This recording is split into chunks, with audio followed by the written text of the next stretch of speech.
জুলাই গণঅভ্যুত্থানের বর্ষপূর্তি পালন করছে দেশ।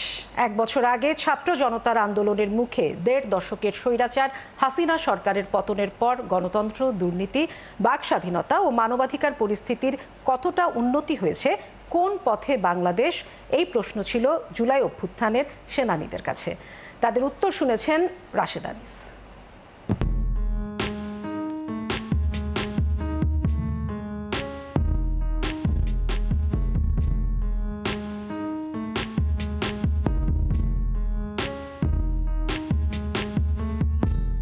গণতন্ত্র আসলে একদিনের বিষয় না। এই প্রক্রিয়াটা এখনো পর্যন্ত একটা ধীর গতিতে চলছে এবং কতটুকু আগাতে পারে সেটা নির্ভর করে আমরা আসলে কতটা ভোকাল থাকবো এবং আমরা আসলে কতটা আসলে মাঠ পর্যায়ে হাজির থাকবো সেটার উপরে।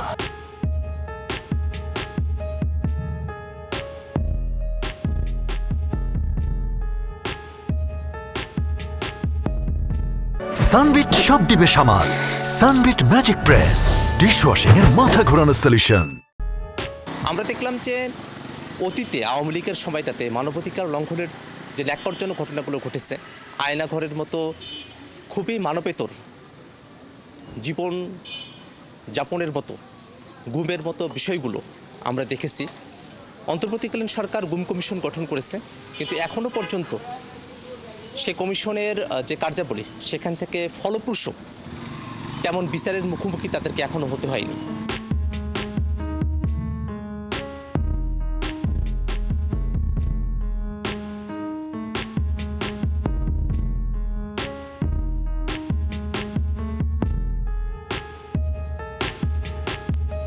এই 10 মাসে আমরা গণ অভ্যুত্থানের পরে যেটা দেখেছি, অর্থাৎ গত অগাস্টে যেই মানুষগুলো রাস্তায় নেমেছিল, আপরাইজিং করেছিল, তারা যেই ব্যবস্থার পরিবর্তন করতে চেয়েছিল সেটা এক চুলো পরিবর্তন হয়নি। আমরা বিভিন্ন সচিবালয়ে দেখেছি এখনও চাঁদাবাজ চলতেছে, সেখানে দুর্নীতি চলতেছে, টাকার বিনিময়ে পদবাণিজ্য হচ্ছে।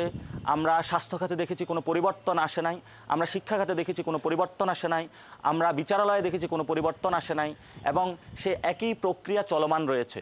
সে একই প্রক্রিয়া থেকে যদি আমরা বের হতে চাই, তাহলে গত 3 দশকে বাংলাদেশের যেই সকল সিন্ডিকেট রয়েছে সেই সিন্ডিকেটগুলোকে সরাতে হবে। দুর্নীতিকে বাংলাদেশ থেকে যে অ্যাকাউন্টেবিলিটির জায়গায় নিয়ে আসতে হবে, দুর্নীতিকে বাদ দিতে হবে।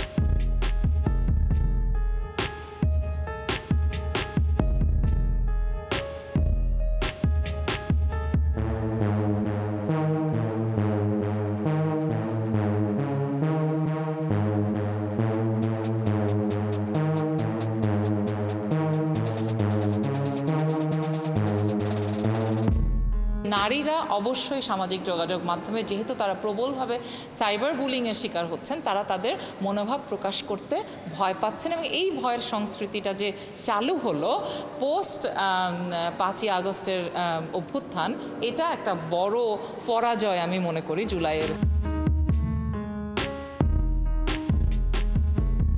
গণতন্ত্র, মানবাধিকার, সিন্ডিকেট ও দুর্নীতি এবং কথা বলার স্বাধীনতা নিয়ে গেল 1.5 দশক ধরে লড়াই করেছে বাংলাদেশের মানুষ, যার একটি মীমাংসা হয়েছে 5 আগস্টের ঐতিহাসিক গণ অভ্যুত্থানের মধ্য দিয়ে। কিন্তু ফলাফল কি? প্রতিবেদনে শুনছিলেন জুলাই সেনানীদের কথা। এর সাথে অন্তর্বর্তী সরকারের ভূমিকা মেলালে যে উত্তর পাওয়া যাবে সেটাই এখনকার বাস্তবতা। রাশেদা আনিস, 71, ঢাকা।